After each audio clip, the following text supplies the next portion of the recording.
안녕하세요. 동포세계 김용필입니다. 네, 오늘은 6월 5일입니다. 오늘은 월요일이고요. 그리고 내일은 또 6월 6일 또 현충일이 되죠. 6월 5일을 맞이해서 가장 또 관심을 가질 만한 뉴스, 당연히 이 재동포청 출범이 아닌가 생각합니다. 오전에 인천 송도에서 이 재동포청 설립 행사가 있었는데요. 여기에 윤석열 대통령도 참여를 해서 축사를 남겼습니다. 그리고 이 초대 총장인 이기철 재동포 총장에게 그 현판을 이렇게 전달하고 또 북까지 이렇게 치는 뭐 그런 행사까지 있었는데요. 이날 축사에서 이 윤석열 대통령이요, 이례적으로 이 국내에 체류하고 있는 동포에 대해서도 좀 관심을 표명을 하면서 이 적극적으로 이 포용을 하겠다, 또 이런 메시지를 또 남겨서 관심을 끄게 됩니다. 이 전당기구가 없어서 이 정책적 사각지대에 놓여 있는 이 국내에 체류하고 있는 동포들, 재동포청 설립과 맞물리면서 이들에게도 적극적 관심을 갖고 그냥 포용할 그런 뜻을 밝혀서 상당히 또 관심을 불러일으킵니다. 오늘 이 재동포청이 외교부 산하에 설립이 되어 있는 거기 때문에 주로 해외 거주하고 있는 이 동포들에게 주 관심, 특히 뭐 재외 국민에게만 주요 이 관심을 가질 거다, 뭐 기본적으로 이렇게 생각을 갖고 있는데, 어쨌든 윤석열 대통령의 이 축사 속에 담겨 있는 메시지 속에는 정말 750만 이 재외동포, 특히 또 소외되어 있는 이 재외동포 일일이 또 언급을 해 가면서 그들에 대해서 이제 정부가 적극적으로 이 보호하고 이 관심을 갖겠다라는 의지 표명, 더 나아가서 이제 국내 체류하고 있는 이 동포 문제 뭐 또 언급을 하면서 또 이렇게 적극적으로 포용을 하겠다는 의지를 보였다는 거, 상당히 좀 의미 있게 생각이 들었고요. 과연 이게 진짜 이 대통령의 축사의 말씀대로 이렇게 이루어질지, 그냥 이렇게 뭐 선언적인 그런 걸로 이제 끝나게 될지는 더 지켜봐야겠죠. 그러나 이 재동포청 설립이 이제는 됐고, 또 여기에 따라서 뭐 여러 가지 이제는 재동포 정책 뭐 이런 것들이 이제 시행이 됨에 있어서 아마 이제 다른 때하고는 좀 다른 어떤 그런 동포 정책이 또 시행되지 않을까 하는 기대감도 좀 높아지는 것도 사실입니다. 그래서 좀 더 뭐 상황을 좀 지켜보긴 해야겠지만은 그래도 좀 희망을 갖고 바라볼 수 있는 그런 측면이 있지 않나 이렇게 생각이 듭니다. 그래서 오늘 이 시간에는 윤석열 대통령이 이 축사를 통해서 어떤 내용을 주요 메시지로 밝혔는지 다시 한번 여러분들에게 말씀을 드리도록 하겠습니다. 물론 언론을 통해서 여러분들이 이미 보신 분들도 있을 것 같은데요. 그래도 다시 한번 보면서 저의 생각도 말씀드리고 또 여러분들의 의견도 이렇게 말씀을 해주시면 감사하겠습니다. 네, 윤석열 대통령은 첫 인사말에서는 좀 기쁘다고 표현을 했습니다. 이 지난 대선에서 전 세계 재외동포를 대상으로 이 전당기구인 재동포청을 설치하겠다, 이렇게 국민께 약속을 드렸는데 그 약속을 이제 지킬 수 있게 돼서 매우 기쁘다, 이렇게 표명을 했고요. 그리고 취임 후 해외 순방 때마다 우리 동포 여러분을 뵙고 동포사회의 목소리를 경청해 왔다. 우리 재동포 여러분들은 모국과 이 동포사회가 함께 성장할 기회의 창구를 간절히 원하고 계신다. 이제 대한민국은 그 기대에 부응하고자 한다, 이렇게 인사말을 띄웠습니다. 그러면서 이 윤석열 대통령의 그 축사 내용을 좀 보면은 한 6가지 정도로 이렇게 분리해서 볼 수 있는 것 같습니다. 첫 번째는 이제 재동포청 설립의 의의를 다시 한번 좀 강조를 했다, 이렇게 생각이 듭니다. 이 재동포청은 높아진 우리나라 위상과 국격에 걸맞은 재동포 전당기구이다. 앞으로 재동포들을 보호하고 지원하는 것은 물론 재외동포와 모국 간의 교류와 협력을 촉진하는 연결고리의 역할을 수행할 것이다. 해외에 자리 잡으신 동포 여러분은 세계가 뻗어가는 대한민국의 소중한 역외 네트워크이다. 750만 한인 네트워크가 서로 촘촘하게 연결돼 필요한 정보와 경험을 공유하면 재외동포와 대한민국이 함께 성장하고 발전할 것이다. 네, 재해동포청은 어쨌든 모국하고 재해동포하고 서로 교류와 협력을 촉진하는 연결고리 역할을 한다. 그러면서 이 재해동포 750만은 어떤 세계로 뻗어나가는 대한민국의 소중한 역외 이 네트워크이다. 어떤 자산이다. 이런 거겠죠. 그래서 대한민국과 함께 성장하고 발전해 갈 것이다. 이게 이제 대통령의 생각인데요. 근데 여기에 따라서 이렇게 댓글들을 보니까 뭐 일부 이 악성 댓글이라고 그럴까요? 이런 사람들은 먼저 국민 먼저 챙기지 무슨 재해동포냐라고 하는 그런 댓글들도 이렇게 기사 속에 딸려 있는 걸 볼 수가 있습니다. 무엇보다도 이 국민적인 이 지지 또 인식 전환이랄까요? 뭐 이런 것도 같이 병행해서 이루어져야 되는데요. 그때 뭐 재해동포청이 설립이 되면 그 부분에 있어서 더 적극적으로 나서지 않을까 이렇게 생각이 듭니다. 그리고 윤석열 대통령이 또 공을 들여서 이야기한 부분, 네, 히로시마 원폭 피해자 이 총청을 하겠다라는 것을 또 한번 피력을 했습니다. 지난달이었죠. 일본에서 G7 그 회의가 있었습니다. 거기에 초청받아서 일본 히로시마를 방문을 했습니다. 그래서 기시다 일본 총리하고 함께 히로시마 이렇게 원폭 피해자를 기리는 그 기념관이랄까요? 그 기념탑에 가서 함께 뭐 묵념도 하고 이렇게 거기에 원폭 피해 동포들과의 어떤 간담회도 이렇게 했는데 그때 한국의 대통령으로서는 처음 원폭 피해자들을 만난 거죠. 뭐 위로까지도 하고요. 그러면서 위로 차원에서라도 좀이라도 좀 도움이 될 거잖아. 한국에 꼭 초청해 주겠다. 뭐 이렇게 약속을 했었는데 재해동포청 이 출범식 이 축사에서도 그 얘기를 또 한번 언급을 했습니다.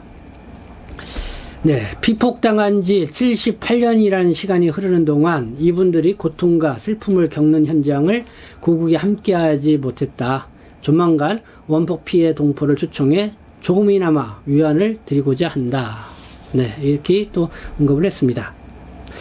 이걸 좀 더 부연 설명을 하면은요, 그 당시에는 이제 일제시대죠. 1945년 8월, 그러니까 6일, 또 8월 9일, 8월 6일에는 히로시마에 미군에 의해서 원폭이 투하됐고, 8월 9일은 나가사키에 원폭이 이렇게 투하가 됐습니다.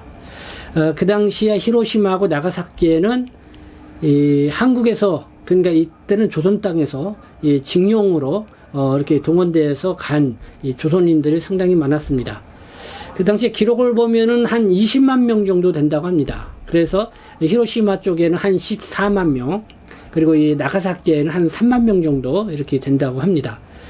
그래서 원폭 투하로 인해서 히로시마에서는 한 7만 명 이상이 이렇게 사망하거나 그 후유증을 안고 있다 이렇게 얘기를 하고 있고, 그 다음에 이제는 나가사키는 한 3만 명에서 15,000명이 그 당시에 사명을 하고 또 15,000명이 그 피폭을 받아서 지금 고생을 하고 있다.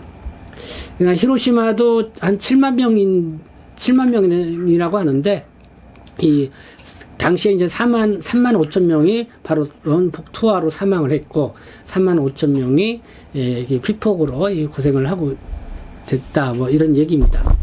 이와 관련돼서는 제가 좀 별도로 여러분들에게 좀 상세하게 좀 전해드리도록 하고요. 어쨌든 윤석열 대통령 재해동포청 출범식 날 축사에서 원폭 피해 동포들을 최초로 이렇게 초청을 하는 그런 거를 이렇게 메시지를 남겼다. 그래서 이 재해동포청이 또 이렇게 출범하게 되면 제1호 사업으로 바로 이 후속 조치로 이 원폭 피해자들을 이렇게 초청하는 이 행사를 갖지 않을까 이렇게 예상이 되고 있다. 이런 것도 언론이 관심을 갖고 보도하는 걸 볼 수가 있습니다. 네, 그리고 이 소외되어 왔던 이 동포에 대해서도 일일이 언급을 하면서 이 관심을 표명을 했다. 네, 이 부분에 있어서는 상당히 좀 고무적이다 이렇게 생각이 듭니다. 해외에서 한국인의 정체성을 힘겹게 지켜온 제일동포, 중앙아시아의 고려인과 사할린 동포, 그리고 대한민국 경제 근대화의 초석이 된 파독 강부와 간호사분들 역시 소외되지 않도록 세심하게 보살피겠다 이렇게 얘기를 했습니다. 근데 여기에서 뭐 중국 동포를 좀 언급을 하지 않았습니다. 뭐 중국 동포에 대해서 언급하지 않은 거는 뭐 제가 나름대로 생각하면 크게 이제 두 가지 정도로 볼 수 있지 않냐. 이 중국 동포들은 이미 이제는 소외된 동포들이 아니다. 뭐 이렇게 바라보는 시각도 있을 수도 있고, 또 이 중국이라는 또 외교적인 이런 관계 뭐 이런 것 때문에 이렇게 직접적으로 이 언급하기가 좀 쉽지 않았지 않았는가 이렇게 생각이 듭니다. 그렇지만은 윤석열 대통령이 국내 체류하고 있는 동포에 대한 이 관심을 또 표명을 하고 나왔습니다. 이 다문화 가정을 이루고 있는 동포, 또 해외 입양 동포, 국내 체류 동포 등 전당기구 부재로 정책 사각지대에 놓인 동포들도 적극적으로 포용할 것이다. 이렇게 언급을 했습니다. 예, 다문화 가정을 이루고 있는 동포, 해외 입양 동포, 국내 체류 동포.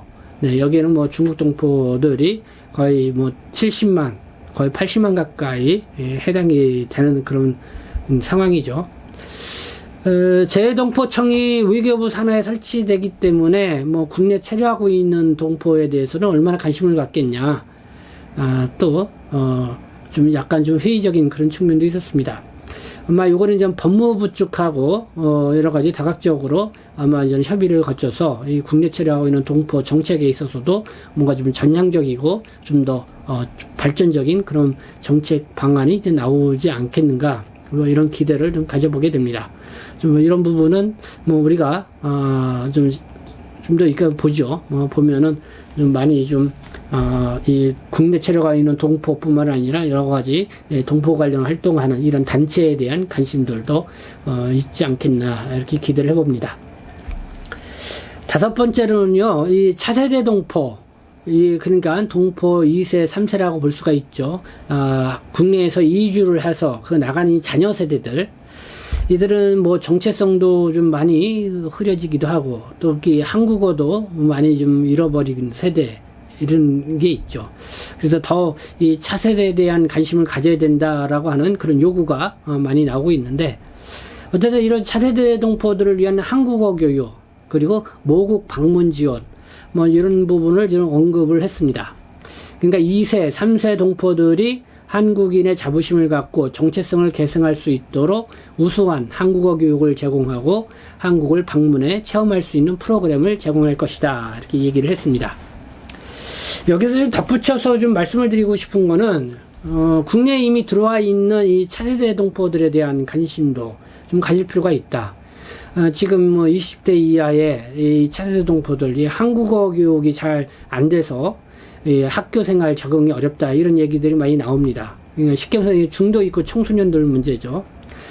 이렇게 이처럼 뭐 모국에 와서 오히려 좀 더 한국어를 체계적으로 잘 배울 수 있도록 좀 지원을 해주는 게 필요하다. 그래서 한국 생활에 잘 적응하고 한국식 교육을 받으면서 이렇게 또 잘하고 있기 때문에 거기에 대해서 또 모국에 대해서 좀 더 알 수 있는 그런 기회를 제공을 국내 체류하고 있는 이 차세대 동포 세대들에게도 관심을 가져주면은 오히려 더 뭐랄까요, 효과가 높지 않겠나, 이런 생각을 가져보게 됩니다. 그리고 마지막으로 이 인천시에 대해서 언급을 했습니다. 인천시 재동포청 어떤 청사가 위치하고 있는, 유치하기 위해서 상당한 노력을 기울였죠. 그래서 뭐 인천시에 대해서도 한마디 했는데요. 인천은 120년 전 하와이로 향하는 이민선이 출발했던 재동포의 뿌리이자 인천이 재외동포청 유치를 계기로 더욱 활기찬 국제도시로 도약할 것이다. 이렇게 언급을 했습니다. 네, 인천시는 재외동포청을 유치에 성공을 하자 대형 플랜카드를 내걸었죠. 그러면서 인천시 인구가 지금 300만이죠. 이 재동포가 750만.